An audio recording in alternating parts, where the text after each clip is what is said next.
한국이 엔진을 만든다고요? 롤스로이스 100년 역사를 이끈 수석 엔지니어가 비웃었습니다. 40년간 세계 최고의 항공 엔진을 만들어 온 그였습니다. 영국 왕립공학 아카데미가 인정한 장인이었죠. 그런 그가 한국 연구소 앞에서 무릎이 꺾였습니다. 섭씨 1620도. 롤스로이스가 25년 동안 실패한 기술이었습니다. 한국은 5년 만에 해냈습니다. 100번 넘게 실패하고 101번째에 성공했습니다. 이건 모방이 아닙니다. 그의 목소리가 떨렸습니다. 1990년대 영국은 한국 연수생들에게 문을 닫았습니다. 핵심 기술은 보여줄 수 없습니다. 그때 쫓겨나듯 돌아섰던 젊은이들. 그들의 아들딸이 지금 영국이 못 만든 엔진을 만들고 있었습니다.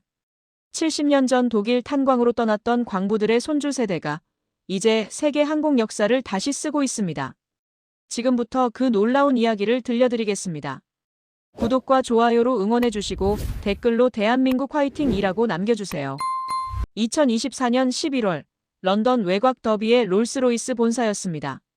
붉은 벽돌 건물 사이로 차가운 바람이 불었죠. 저는 40년간 몸담았던 이곳에서 마지막 밤을 보내고 있었습니다. 은퇴기념 만찬이 열리는 날이었거든요. 제 이름은 제임스 헌터입니다. 올해 58살이 됐고 롤스로이스 항공엔진 부문에서 수석 엔지니어로 일해왔습니다. 트렌트 시리즈 엔진 개발에 참여한 게 벌써 30년 전 일이네요.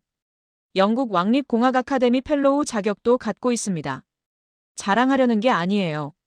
다만 제가 얼마나 오랫동안 이 분야에 있었는지 말씀드리고 싶었습니다. 만찬장에는 후배 엔지니어들이 가득했습니다. 와인 잔을 기울이며 옛 이야기를 나눴죠. 그때 토마스라는 젊은 친구가 스마트폰을 들고 다가왔습니다. 헌터 선배님, 이거 보셨어요? 화면에는 뉴스 기사가 떠 있었습니다. 제목이 눈에 들어왔죠. 한국 KF-21 전투기 엔진 국산화 본격 추진. 2040년 완전 자립 목표. 저는 와인 잔을 내려놓고 그 기사를 훑어봤습니다. 1조 원이 넘는 투자, 5개 정부 부처 통합 시스템, 단계별 개발 로드맵. 숫자들이 꽤 거창하게 나열되어 있더군요. 피식 웃음이 새어나왔습니다. 또 시작이군. 제 목소리에는 냉소가 묻어났을 겁니다. 토마스가 고개를 갸우뚱했죠. 한국 기술력이 꽤 올라왔다고 들었는데요. K방산이 요즘 대세라면서요? 저는 고개를 저었습니다. 자네, 항공엔진이 뭔지 알아? 토마스는 대답하지 못했습니다. 당연하죠. 그 친구는 민수용 엔진 쪽에서 일했으니까요. 전투기 엔진의 세계는 또 다른 차원입니다. 저는 천천히 설명을 시작했습니다. 항공엔진은 단순한 기계가 아니야. 금속공학, 유체역학, 연력학, 정밀가공. 수십 개 분야가 한 점에서 만나야 해. 그리고 그걸 통합하는 데만 수십 년이 걸려. 와인을 한 모금 마셨습니다. 목을 타고 내려가는 따스함이 느껴졌죠. 롤스로이스가 이 자리에 오기까지 얼마나 걸렸는지 알아? 100년이야. 1차 세계대전 때부터 엔진을 만들었어. 2차 대전을 거치면서 기술을 쌓았고 냉전 시대에 정점을 찍었지. 토마스는 고개를 끄덕이며 들었습니다. 그런데 한국이 그걸 20년 만에 하겠다고? 글쎄, 야심은 좋지만. 저는 어깨를 으쓱했습니다. 솔직히 말하면 한심하다는 뜻이었어요. 그날 밤 집으로 돌아오는 길에 문득 옛 기억이 떠올랐습니다. 1990년대 중반이었을 겁니다. 한국에서 엔지니어 연수단이 온 적이 있었죠. 30명쯤 되는 젊은이들이었는데 눈빛이 하나같이 강렬했습니다. 뭐든 배우겠다는 의지가 온몸에서 뿜어져 나오는 것 같았어요. 하지만 우리는 그들에게 핵심을 보여주지 않았습니다. 고온 코팅 구역은 출입이 제한됩니다. 터빈 블레이드 제조 공정은 촬영 금지입니다. 이 자료는 외부 반출이 불가합니다. 거절의 연속이었죠. 그들은 실망한 표정을 감추지 못했습니다. 유리창 너머로 작업 현장을 바라보는 눈빛이 아직도 생생해요. 마치 굶주린 사람이 빵집 앞에 선 것 같았거든요. 그때 저는 당연하다고 생각했습니다. 핵심 기술은 줄 수 없어. 이건 우리 100년의 결정체야. 피와 땀과 실패가 녹아든 노하우라고. 그걸 어떻게 그냥 보여줘? 솔직히 약간의 우월감도 있었을 겁니다. 우리는 가진 자였고 그들은 배우러 온 사람들이었으니까요. 런던 교회에 우리 집에 도착했을 때 현관문을 열며 한숨이 나왔습니다. 한국이 엔진을 만든다. 중얼거리며 거실에 들어섰죠. 아내 마거릿이 따뜻한 차를 건네줬습니다. 은퇴만차는 어땠어요? 나쁘지 않았어. 그런데 저는 소파에 깊이 앉으며 말을 이었습니다. 한국 얘기가 나왔는데 자기네들이 전투기 엔진을 만들겠다더군. 마거릿은 별다른 반응 없이 차를 홀짝였습니다. 그녀는 항공 분야에 관심이 없었거든요. 좋은 거 아니에요? 도전하는 거잖아요. 저는 고개를 저었습니다. 도전과 무모함은 달라. 엔진은 그렇게 쉽게 만들 수 있는 게 아니야. 그 말을 하면서도 묘한 불편함이 느껴졌습니다. 왜일까요? 확신에 찬 목소리와 달리 마음 한구석이 불편했습니다. 창밖으로 런던 외곽의 밤하늘이 보였습니다. 구름 사이로 비행기 불빛이 깜빡이며 지나갔죠. 저 엔진 중 상당수가 우리 롤스로이스 제품일 겁니다. 40년간 그 심장을 만들어 왔다는 자부심. 하지만 요즘은 그 자부심이 예전 같지 않았어요. 영국 항공산업이 흔들리고 있었거든요. 롤스로이스 주가는 계속 떨어지고 젊은 엔지니어들은 미국이나 독일로 떠나고 있었습니다. 한때 세계를 호령했던 영국 제조업의 위상이 바래져가는 느낌이었죠. 그런 와중에 아시아에서는 뉴스가 쏟아지고 있었습니다. 중국의 항공 굴기, 일본의 차세대 엔진 개발, 그리고 이제 한국까지. 설마 진짜로? 혼잣말이 새어나왔습니다. 하지만 곧 고개를 저었죠. 아니야. 엔진은 달라. 반도체나 자동차와는 차원이 다르다고. 아무리 한국이라도. 그날 밤 잠자리에 누웠지만 쉽게 잠들지 못했습니다. 1990년대 그 한국 연수생들의 얼굴이 자꾸 떠올랐거든요. 특히 한 청년의 말이 기억났습니다. 헤어지는 날 그가 제게 악수를 청하며 했던 말이었죠. 헌터 선생님 감사했습니다. 언젠가 우리도 만들 겁니다. 우리 힘으로요. 저는 그때 미소만 지었습니다. 속으로는 비웃었죠. 꿈은 좋지만 현실은 다르다고. 기술의 벽은 그렇게 쉽게 넘을 수 있는 게 아니라고. 그런데 지금 30년이 지난 지금 정말로 한국이 그 벽을 넘으려 하고 있는 걸까요? 이불을 끌어당기며 눈을 감았습니다. 내일은 평범한 은퇴 첫날이 될 거라고 생각했죠. 그때는 몰랐습니다. 2달 뒤 제가 직접 한국 땅을 밟게 될 줄은요. 그리고 그곳에서 제 40년 믿음이 송두리째 흔들리게 될 줄은요. 은퇴 후 일주일이 지났습니다. 런던 교회 우리 집 서재에 앉아 오래된 앨범을 꺼냈죠. 먼지가 수북이 쌓여 있었습니다. 40년 롤스로이스 생활의 기록들이었어요. 사진첩을 넘기다가 손이 멈췄습니다. 1995년 여름 사진이었습니다. 한국에서 온 연수단과 함께 찍은 단체 사진이더군요. 32명의 젊은 엔지니어들이 롤스로이스 정문 앞에 서 있었습니다. 저는 맨 오른쪽 끝에 있었죠. 그때 저는 40이 갓 넘은 나이였고 트렌트 700 엔진 개발 프로젝트에 한창 매달려 있을 때였습니다. 사진 속 한국 엔지니어들의 표정이 눈에 들어왔습니다. 하나같이 진지했어요. 눈빛에 불꽃이 일렁이는 것 같았죠. 영국까지 날아와서 기술을 배우겠다는 열망이 온몸에서 뿜어져 나왔습니다. 양복을 빳빳하게 차려입은 모습에서 긴장감도 느껴졌고요. 그때 일이 하나씩 떠올랐습니다. 연수 첫날, 저는 그들에게 기초 브리핑을 맡았습니다. 항공엔진의 기본 원리, 롤스로이스의 역사, 품질 관리 시스템. 그들은 한마디도 놓치지 않으려는 듯 열심히 메모했죠. 질문도 쏟아졌습니다. 터빈 블레이드의 냉각 구조는 어떻게 설계합니까? 고온 환경에서 금속 피로도를 어떻게 관리합니까? 코팅 기술의 핵심 변수는 무엇입니까? 날카로운 질문들이었습니다. 솔직히 놀랐어요. 기초만 배우러 온 줄 알았는데 이미 상당한 수준의 지식을 갖추고 있더군요. 답변하기 곤란한 질문도 몇 개 있었습니다. 하지만 우리는 핵심을 보여주지 않았습니다. 연수 3일차였을 겁니다. 한국팀 리더가 조심스럽게 요청했죠.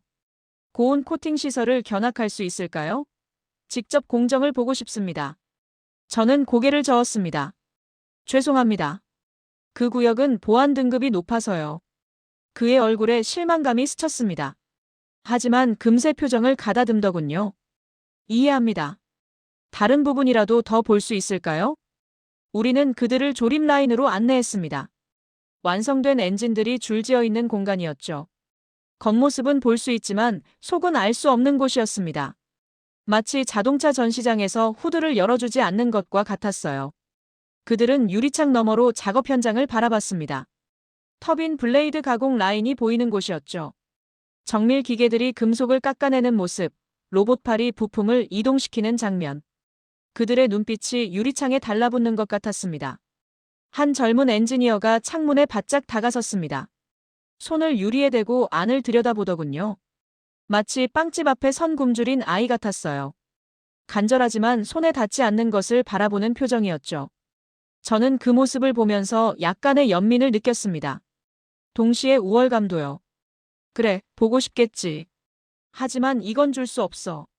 100년 동안 쌓아온 우리의 자산이니까. 연수 마지막 날, 작은 송별회가 열렸습니다. 형식적인 자리였죠. 악수를 나누고 명함을 교환했습니다. 그때 한 청년이 제게 다가왔습니다. 사진에서 맨 앞줄 중앙에 있던 사람이었어요. 이름은 기억나지 않지만 얼굴은 또렷합니다. 그가 두 손으로 악수를 청하며 말했습니다. 헌터 선생님, 감사했습니다. 저는 미소로 답했죠. 좋은 경험이 되셨길 바랍니다. 그런데 그가 덧붙인 말이 있었습니다. 언젠가 우리도 만들 겁니다. 우리 힘으로요. 그 순간 저는 살짝 웃었습니다. 입꼬리만 올린 미소였죠. 속으로는 다른 생각을 했습니다. 꿈은 크지만 현실은 다르지. 엔진 기술의 벽이 얼마나 높은지 아직 모르는 거야. 대답 대신 어깨를 토닥였습니다. 행운을 빕니다. 그게 전부였습니다. 비행기가 떠나는 날 공항 게이트 앞에서 그들을 배웅했습니다. 손을 흔드는 모습이 오래 기억에 남았어요. 돌아가는 차 안에서 동료가 말했죠. 한국 친구들 열정이 대단하던데요. 저는 창밖을 바라보며 대답했습니다. 열정으로 엔진을 만들 수 있으면 좋겠지만 현실은 다르지 않나. 동료가 고개를 끄덕였습니다. 우리는 더 이상 그 얘기를 하지 않았죠. 사진첩을 덮으며 한숨이 나왔습니다. 30년 전 일이 왜 이렇게 선명하게 떠오르는 걸까요? 며칠 전 본 뉴스 때문이었을 겁니다. 한국이 엔진을 만든다는 그 기사 말이에요. 창밖으로 정원이 보였습니다. 마거릿이 심어둔 장미들이 겨울바람에 흔들리고 있었죠. 저는 멍하니 그 풍경을 바라봤습니다. 문득 궁금해졌습니다. 그 청년은 지금 어디서 뭘 하고 있을까? 정말로 엔진을 만들고 있을까? 아니면 그때의 열정을 접고 평범하게 살고 있을까? 그때 전화벨이 울렸습니다. 발신자는 영국항공우주학회였습니다. 저는 수화기를 들었죠. 헌터 박사님, 학회 사무국입니다. 전해드릴 말씀이 있어서요. 무슨 일입니까? 한국 정부에서 연락이 왔습니다. 선생님을 항공엔진 국산화 자문위원으로 초청하고 싶다고요. 저는 잠시 말을 잃었습니다. 한국에서요? 저를요? 네. 현장을 직접 보시고 기술 평가를 해달라는 요청입니다. 항공권과 숙박은 모두 제공된다고 하네요. 수화기를 쥔 손에 힘이 들어갔습니다. 30년 전 문 앞에서 돌려보냈던 그 사람들. 이제 그들이 저를 부르고 있었습니다. 자신들이 만든 것을 보여주겠다면서요. 생각해보겠습니다. 전화를 끊고 창밖을 바라봤습니다. 장미 덤불 사이로 까치 한 마리가 날아올랐죠. 겨울 하늘은 낮게 드리워져 있었습니다. 가야 할까? 말아야 할까? 마음속에서 두 가지 생각이 부딪혔습니다. 한쪽에서는 말했죠. 가봐야 뭘 보겠어. 여전히 부족할 거야. 괜히 시간 낭비하지 마. 다른 쪽에서는 속삭였습니다. 직접 가서 확인해봐. 그래야 제대로 판단할 수 있지 않겠어. 사진첩을 다시 펼쳤습니다. 30년 전 그 청년의 얼굴이 보였죠. 두 손으로 악수를 청하던 모습, 그리고 그가 했던 말. 언젠가 우리도 만들 겁니다. 저는 천천히 고개를 끄덕였습니다. 좋아. 가보지 뭐. 직접 눈으로 확인하고 아직 멀었다는 걸 증명해주지. 그때만 해도 그렇게 생각했습니다. 한국에서 제가 마주할 것들이 무엇인지 전혀 예상하지 못한 채로요. 한국행을 결정하기까지 일주일이 더 걸렸습니다. 그 사이 저는 영국 항공산업 뉴스를 유심히 살펴봤죠. 좋은 소식은 거의 없었습니다. 롤스로이스 구조조정 발표, 브리스톨 공장 인력 감축, 젊은 엔지니어들의 해외 이직 증가. 한때 세계를 호령했던 영국 제조업이 서서히 무너지고 있었어요. 거실 소파에 앉아 뉴스를 보는데 손자 올리버가 뛰어왔습니다. 할아버지, 비행기 그려줘요. 8살짜리 녀석이 스케치북을 내밀었죠. 저는 연필을 들고 전투기 한 대를 그려줬습니다. 날개와 동체, 그리고 엔진까지 꼼꼼하게요. 와, 멋지다. 이 비행기는 어느 나라 거예요? 영국 거란다. 할아버지가 만든 엔진이 들어가는 비행기야. 올리버가 눈을 반짝였습니다. 진짜요? 할아버지가 비행기 만들어요? 엔진을 만들었지. 비행기의 심장 같은 거야. 녀석이 고개를 갸우뚱했습니다. 그럼 비행기 심장 만드는 나라가 어디예요? 간단한 질문이었습니다. 예전 같으면 자신있게 대답했을 거예요. 영국, 미국, 프랑스. 손에 꼽을 수 있으니까요. 그런데 그날은 이상하게 입이 떨어지지 않았습니다. 요즘은 중국도 만들고 있고, 일본도 개발 중이고, 인도도 도전하고 있고, 그리고 한국까지. 할아버지. 올리버가 제 얼굴을 올려다봤습니다. 영국이 제일 잘 만들지. 그리고 미국, 프랑스도 있고. 아시아는요? 중국도 만들어요? 그 녀석의 질문에 말문이 막혔습니다. 8살짜리도 아는 세상의 변화를 저는 외면하고 있었던 걸까요? 그날 밤 서재에서 오래된 자료들을 뒤졌습니다. 1960년대 롤스로이스 전성기 사진들이 나왔죠. 콩코드 여객기에 들어갔던 올림푸스 엔진, 보잉 747에 장착됐던 RB211. 그때는 영국이 하늘의 지배자였습니다. 미국과 어깨를 나란히 했고 유럽에서는 독보적이었죠. 하지만 지금은 어떤가요? 에어버스가 유럽 항공산업을 이끌고 미국 지휘와 프렛 앤 휘트니가 시장을 장악했습니다. 롤스로이스는 3위로 밀려났고 그마저도 위태로운 상황이었죠. 주가는 10년 전의 절반 수준이었습니다. 책상 위에 놓인 신문을 집어들었습니다. 아시아 항공산업 급부상, 유럽 입지 흔들. 기사 내용이 눈에 들어왔죠. 중국 C919 여객기 상용화, 일본 차세대 엔진 개발 착수, 한국 KF-21 전투기 수출 계약 성사. 숫자들이 쏟아졌습니다. 아시아 항공산업 성장률 연 8%, 유럽은 2%. 한숨이 절로 나왔습니다. 우리가 100년 동안 쌓아온 게 이렇게 허물어지는 건가? 젊은 시절 자부심을 갖고 일했던 그 산업이 이제는 과거의 영광만 남은 건가? 창밖으로 정원의 참나무가 보였습니다. 아버지가 심은 나무였죠. 수령이 70년은 됐을 겁니다. 하지만 요즘 잎이 시들시들해 보였어요. 뿌리가 약해진 건지 줄기에 병이 든 건지. 100년 된 참나무도 뿌리가 썩으면 쓰러집니다. 영국 항공산업이 그렇게 되는 건 아닐까? 문득 그런 생각이 들었죠. 다음 날 아침, 마거릿이 아침 식사를 차려줬습니다. 한국 가기로 했어요? 아직 결정 못했어. 가보는 게 좋을 것 같은데요. 저는 토스트를 베어 물며 아내를 바라봤습니다. 왜 그렇게 생각해? 은퇴하고 나서 계속 우울해 보여요. 뭔가 새로운 자극이 필요한 것 같아요. 한국에 가서 젊은 엔지니어들 만나보면 좋지 않을까요? 마거릿의 말에 할 말이 없었습니다. 아내는 저를 너무 잘 알고 있었거든요. 저녁에 학회 사무국에 전화했습니다. 한국 방문 수락하겠습니다. 전화기 너머로 담당자의 목소리가 밝아졌죠. 좋은 결정이십니다. 일정은 2주 뒤로 잡혀 있습니다. 서울과 창원을 방문하시게 됩니다. 창원. 한국의 항공엔진 생산 기지라고 들었습니다. 거기서 뭘 보게 될지 궁금하기도 하고 걱정되기도 했죠. 전화를 끊고 서재 의자에 깊이 앉았습니다. 솔직히 말하면 한국에 가서 한계를 지적해주고 싶었습니다. 아직 멀었다. 기술의 벽은 그렇게 쉽게 넘을 수 없다. 그런 말을 해주고 싶었죠. 40년 경험으로 현실을 알려주는 거라고 스스로 합리화했습니다. 하지만 마음 한구석에는 불안도 있었어요. 만약 정말로 한국이 해냈다면, 우리가 30년 전에 문 앞에서 돌려보냈던 그들이 정말로 엔진을 만들어냈다면, 그때 저는 뭐라고 말해야 할까요? 비행기 티켓을 확인하며 중얼거렸습니다. 직접 보면 알겠지. 그때는 몰랐습니다. 2주 뒤 제가 서게 될 그 연구소에서 제 40년 믿음이 산산조각 날 줄은요. 인천공항에 내린 건 12월 초였습니다. 런던을 떠날 때 영하 2도였는데 서울도 비슷하게 춥더군요. 입국장을 빠져나오는데 거대한 전광판이 눈에 들어왔습니다. KF-21 전투기가 하늘을 가르는 영상이 흘러나오고 있었죠. 그 아래 문구가 선명했습니다. 대한민국 하늘, 대한민국 날개로. 저는 발걸음을 멈추고 그 화면을 바라봤습니다. 광고치곤 뭔가 비장한 느낌이었어요. 단순한 홍보가 아니라 선언 같았죠. 헌터 박사님이시죠? 뒤에서 들려온 목소리에 돌아봤습니다. 40대 중반쯤 되어 보이는 남성이 정중하게 손을 내밀었어요. 김태호라고 합니다. 방위사업청 항공엔진 사업단에서 나왔습니다. 악수를 나누며 그의 인상을 살폈습니다. 단정한 정장 차림에 눈빛이 또렷했죠.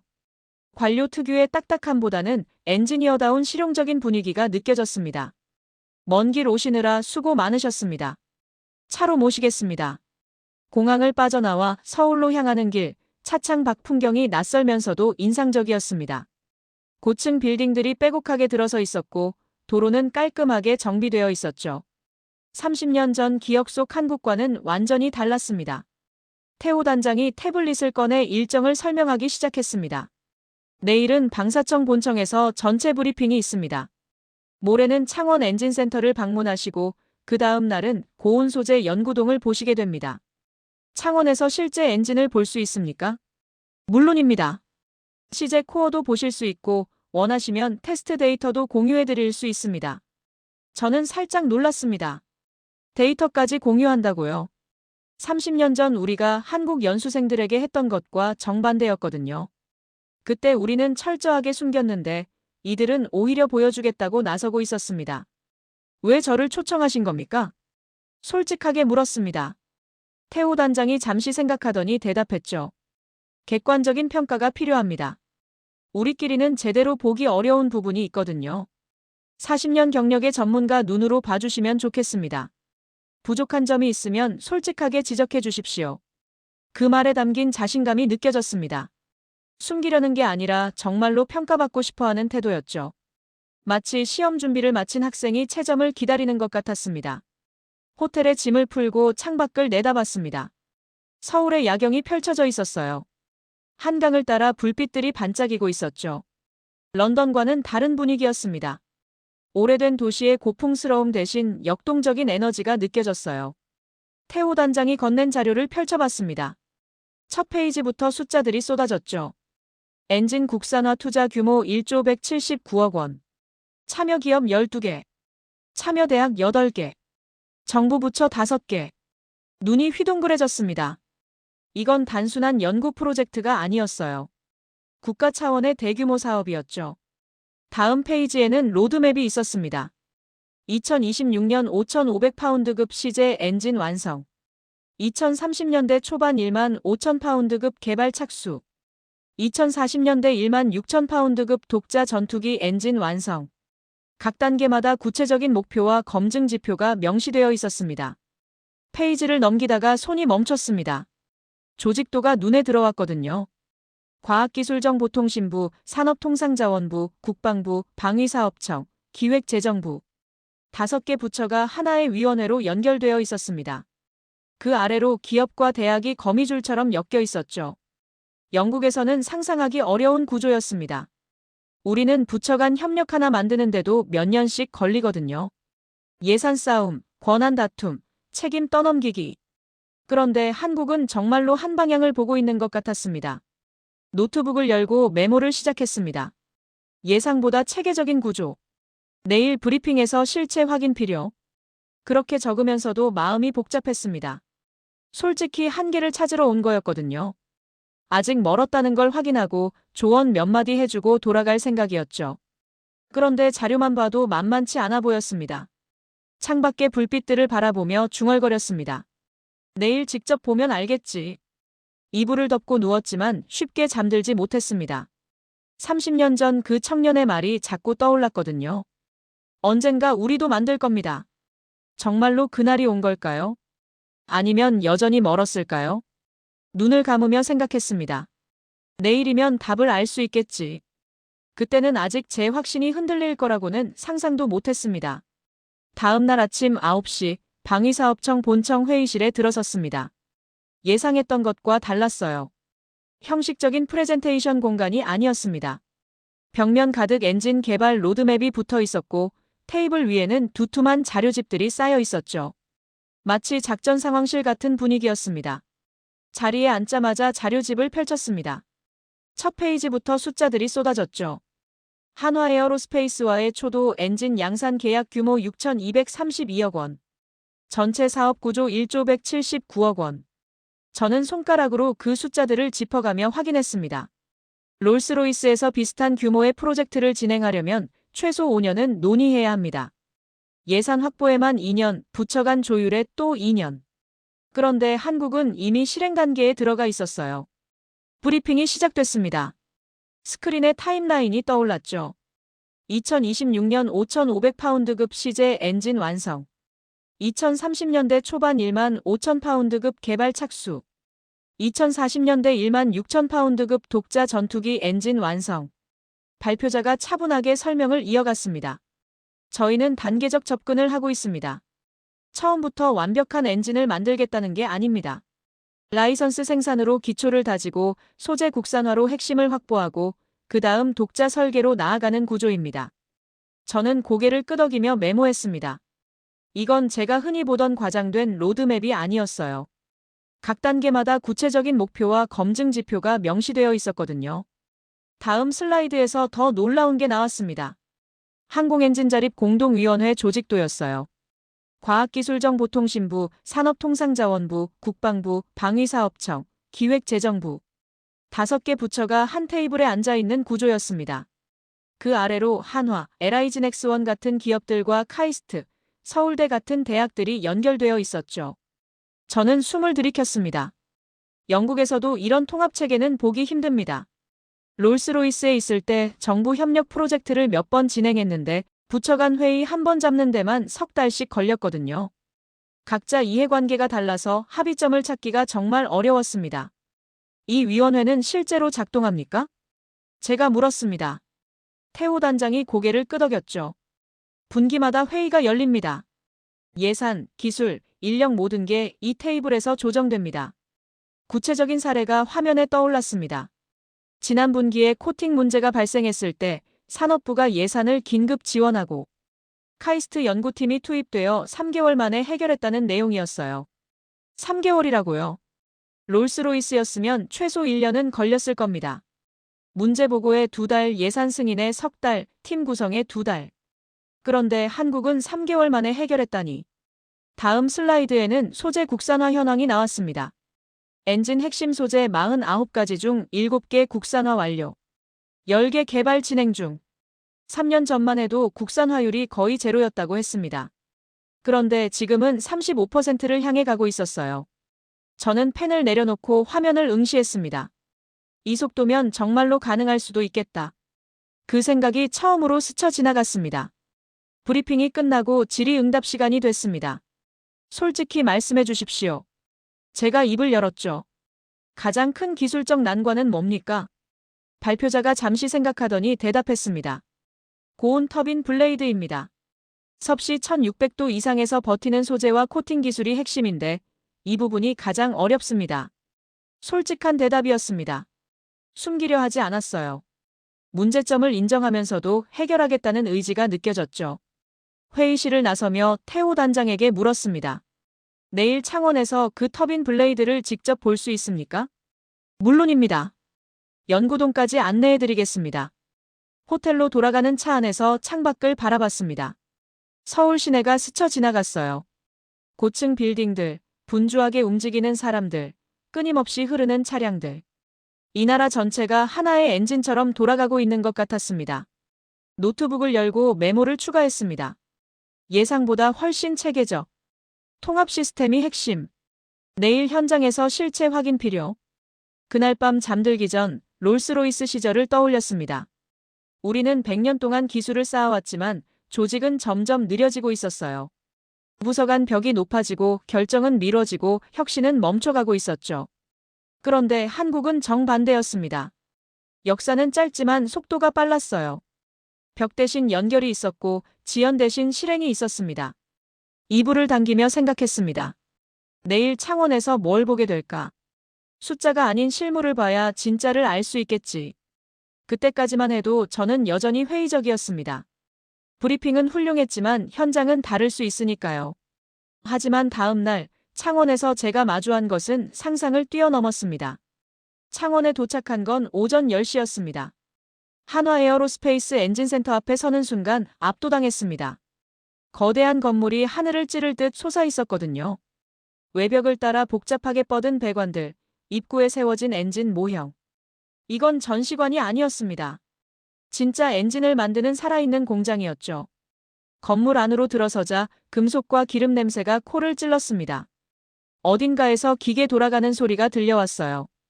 복도를 지나 고온 소재 연구동에 도착했을 때 30대 초반의 여성 연구원이 우리를 맞이했습니다. 박서연입니다. 고온 소재 파트를 담당하고 있습니다. 악수를 나누며 그녀의 눈빛을 살폈습니다. 침착하면서도 어딘가 강렬한 느낌이었어요. 자신이 하는 일에 대한 확신이 묻어났죠. 연구실 안으로 들어서자 벽면 가득 금속 샘플들이 정리되어 있었습니다. 각 샘플마다 라벨이 붙어 있었죠. 니켈 기반 초합금, 티타늄 합금, 세라믹 코팅. 제가 40년간 다뤄온 것들이었습니다. 서연 연구원이 샘플 하나를 집어들었습니다. 엔진의 핵심은 결국 소재입니다. 그녀가 말했어요. 터빈 블레이드는 섭씨 1620도가 넘는 환경에서 작동합니다. 이 온도를 견딜 수 있는 소재가 없으면 아무리 설계가 훌륭해도 소용없죠. 저는 고개를 끄덕였습니다. 그건 제가 누구보다 잘 아는 사실이었거든요. 롤스로이스에서도 고온 소재 개발에 가장 많은 시간과 돈을 쏟아부었습니다. 직접 보여드릴까요? 서연 연구원이 연구실 안쪽으로 안내했습니다. 유리문을 열고 들어선 공간에는 작업대가 놓여 있었어요. 그 위에 터빈 블레이드가 올려져 있었습니다. 저는 장갑을 끼고 조심스럽게 집어들었죠. 손에 무게감이 느껴졌습니다. 표면의 마감을 살폈어요. 코팅이 균일하게 입혀져 있었습니다. 빛에 비춰보니 미세한 결정 구조가 보였죠. 이건 단순 모조품이 아니었습니다. 열차폐 코팅은 직접 개발하신 겁니까? 제가 물었습니다. 네. 100번 넘게 실패했습니다. 서연 연구원의 대답은 담담했어요. 처음엔 코팅이 벗겨졌고, 다음엔 균열이 생겼고, 그 다음엔 온도를 못 버텼죠. 매번 다른 방식으로 실패했습니다. 그녀가 연구 노트를 보여줬습니다. 빼곡하게 적힌 실험 기록들이 눈에 들어왔어요. 날짜별로 정리된 실패 원인, 개선 방향, 다음 시도 계획. 한 페이지 한 페이지가 땀과 좌절의 기록이었습니다. 롤스로이스는 이 기술을 개발하는데 얼마나 걸렸습니까? 서연 연구원이 물었습니다. 저는 잠시 망설였습니다. 솔직하게 대답해야 할 것 같았어요. 25년 정도 걸렸습니다. 저희는 5년째입니다. 그녀의 목소리에는 자부심이 묻어났습니다. 하지만 과시가 아니었어요. 그저 사실을 말하는 것이었죠. 컴퓨터 화면에 테스트 데이터가 떠올랐습니다. 온도 그래프가 올라가는 게 보였어요. 섭씨 1400도, 1500도, 1600도. 그리고 1620도에서 안정화됐습니다. 블레이드가 버티고 있었어요. 저는 화면에서 눈을 떼지 못했습니다. 이건 진짜였습니다. 시뮬레이션이 아니라 실제 테스트 결과였어요. 어떻게 이 속도로 가능했습니까? 제 목소리가 떨렸습니다. 서연 연구원이 잠시 생각하더니 대답했죠. 포기하지 않았으니까요. 실패할 때마다 데이터가 쌓였습니다. 그 데이터가 다음 시도의 길잡이가 됐죠. 100번 실패하면 100개의 교훈이 생기는 겁니다. 저는 블레이드를 내려놓고 한참을 바라봤습니다. 문득 연꽃이 떠올랐어요. 진흙 속에서 피어나는 꽃. 아무도 도와주지 않는 환경에서 거부당하고 외면당하면서도 끝내 피어난 꽃. 한국의 기술이 그랬습니다. 30년 전 우리는 이들에게 문을 닫았습니다. 핵심은 보여줄 수 없다고, 너희는 아직 멀었다고. 그런데 그들은 포기하지 않았어요. 스스로 길을 찾았습니다. 이건 모방이 아닙니다. 제 입에서 저도 모르게 말이 나왔습니다. 서연 연구원이 저를 바라봤어요. 독자 기술입니다. 당신들이 만든 겁니다. 그 순간 제 안에서 뭔가가 무너졌습니다. 40년간 쌓아온 확신이었어요. 핵심 기술은 시간이 만든다. 역사 없이는 불가능하다. 아시아는 아직 멀었다. 그런 믿음들이 산산조각 났습니다. 연구실을 나서며 창밖을 바라봤습니다. 공장 건물들이 줄지어 서 있었어요. 저 안에서 수많은 연구원들이 지금도 일하고 있겠죠. 100번째 실패를 딛고 101번째 시도를 하면서요. 태호 단장이 다가왔습니다. 내일 한 분을 더 만나시게 됩니다. 이 산업의 산증인이라고 할 수 있는 분이죠. 저는 고개를 끄덕였습니다. 하지만 이미 충분히 본 것 같았어요. 숫자가 아니라 사람을 봤습니다. 포기하지 않는 눈빛을요. 다음 날 오후 연구동 한쪽에 있는 작은 회의실로 안내받았습니다. 창밖으로 공장 건물들이 보였어요. 굴뚝에서 연기가 피어오르고 지게차들이 분주하게 움직이고 있었죠. 태호 단장이 문을 열며 말했습니다. 기다리고 계십니다. 회의실 안에는 70대 초반으로 보이는 남성이 앉아 있었습니다. 흰 머리카락이 단정하게 빗겨져 있었고 깊게 패인 주름 사이로 온화한 눈빛이 보였죠. 작업복 차림이었는데 은퇴한 지 오래됐을 텐데도 여전히 현장 사람 같았습니다. 박종호라고 합니다. 그가 자리에서 일어나 손을 내밀었어요. 악수를 나누는 순간 손의 감촉이 느껴졌습니다. 거칠고 단단한 손이었어요. 수십 년간 금속을 만지고 기계를 다뤄온 손이었죠. 저도 비슷한 손을 갖고 있었습니다. 엔지니어의 손이었어요. 헌터 박사님, 이분은 한국항공엔진 산업의 1세대이십니다. 태호 단장이 소개했습니다. 1970년대부터 이 분야에 계셨고 한화에서 35년간 일하셨습니다. 저는 자리에 앉으며 종호 선생을 바라봤습니다. 1970년대면 한국 항공산업이 막 시작될 때 아닙니까? 시작이라고 할 것도 없었죠. 종호 선생이 쓴웃음을 지었습니다. 그때는 정말 아무것도 없었습니다. 외국 기술자들이 쓰다 버린 공구를 주워다 쓰던 시절이었어요. 설계도 한 장 없이 부품을 분해하고 조립하면서 배웠습니다. 그가 창밖을 바라봤어요. 저 공장 자리가 옛날엔 허허벌판이었습니다. 논밭 사이에 조립 공장 하나 덜렁 세워놓고 시작했죠. 여름엔 찜통이고 겨울엔 냉동고였어요. 그래도 불평하는 사람이 없었습니다. 할 수 있다는 게 감사했으니까요. 저는 조용히 듣고 있었습니다. 제 아버지는 1960년대에 독일로 가셨습니다. 종호 선생이 말을 이었어요. 광부로요. 탄광에서 3년을 일하셨죠. 그 돈으로 제가 공대를 갔습니다. 가슴이 뜨끔했습니다. 1960년대 독일 광부. 그 이야기는 들어본 적 있었거든요. 한국이 가난했던 시절 수천 명의 젊은이들이 독일 탄광으로 갔다는 이야기요. 어둡고 위험한 갱도에서 석탄을 캐며 외화를 벌어들였다고요. 아버지는 항상 말씀하셨습니다. 종호 선생의 목소리가 낮아졌어요. 내가 번듯한 기술자가 되면 이 고생이 보람 있을 거라고. 언젠가 한국도 뭔가를 만들어내는 나라가 될 거라고요. 저는 고개를 숙였습니다. 그래서 저는 엔진을 선택했습니다. 비행기의 심장을 만들고 싶었어요. 아버지가 탄광에서 캐낸 석탄처럼 저는 하늘을 나는 힘을 캐내고 싶었습니다. 종호 선생이 저를 바라봤어요. 박사님, 1995년에 롤스로이스 연수를 다녀왔습니다. 심장이 덜컥 내려앉았습니다. 그때 저도 그 연수단에 있었습니다. 사진첩에서 봤던 얼굴들이 떠올랐어요. 32명의 젊은 엔지니어들. 그 중에 이 사람이 있었던 겁니다. 기억나십니까? 고온 코팅 구역 앞에서 발걸음을 돌려야 했던 날. 종호 선생의 목소리는 담담했습니다.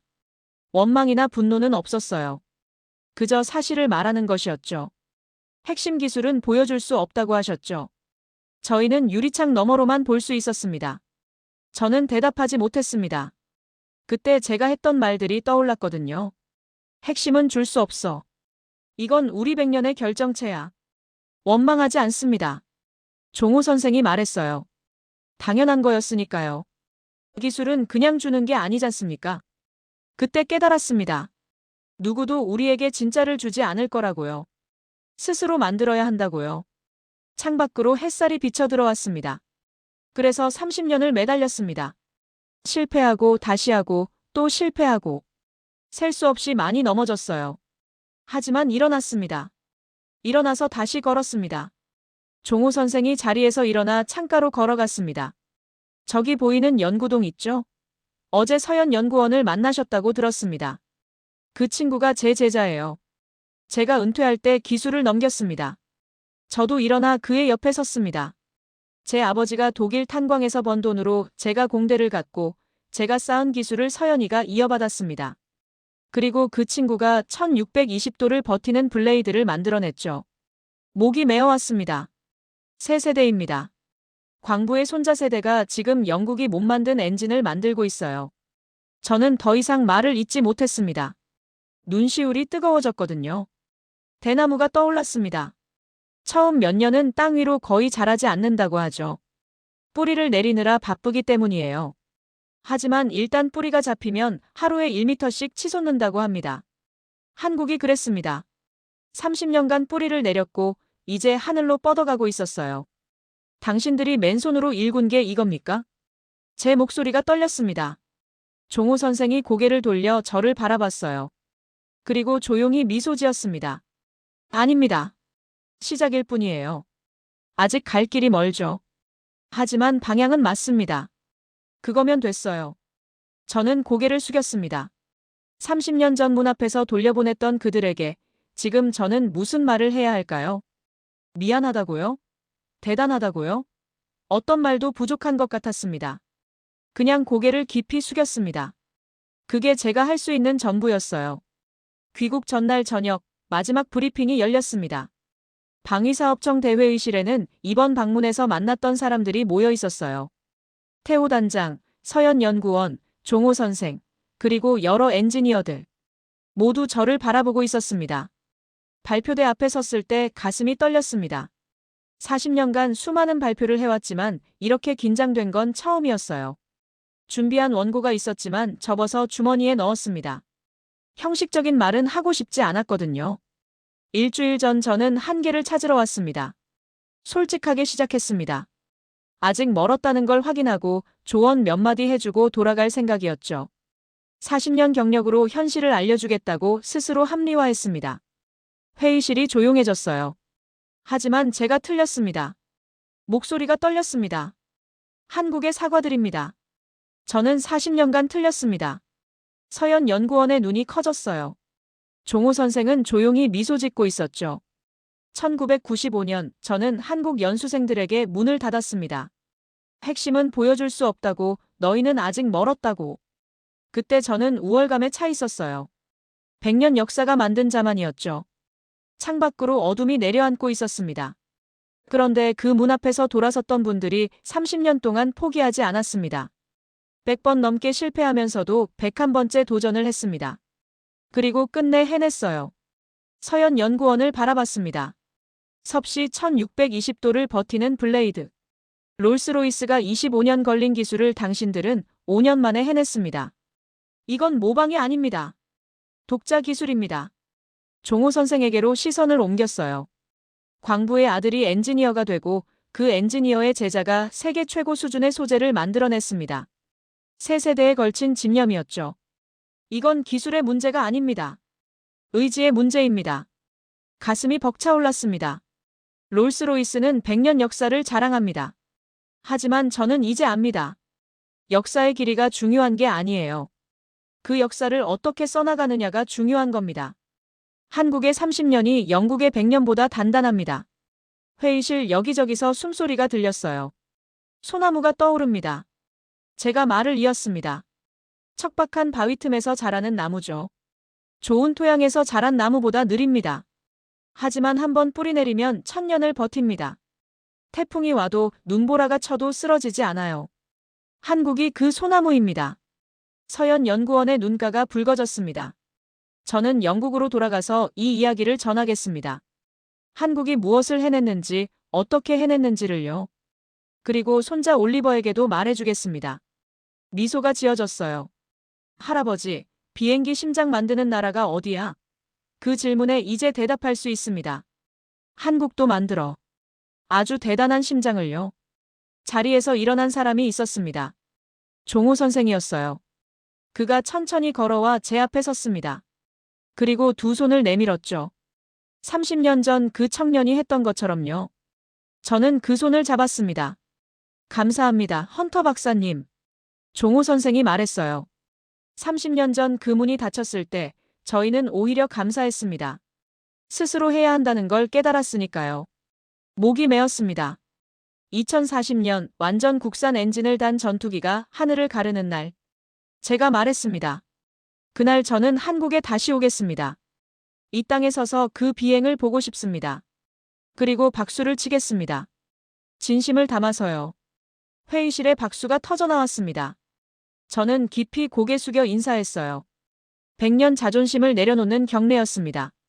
다음 날 인천공항에서 비행기를 기다리며 창밖을 바라봤습니다. 활주로 위로 비행기들이 이륙하고 있었어요. 저 엔진 중에 언젠가 한국산이 달리겠죠.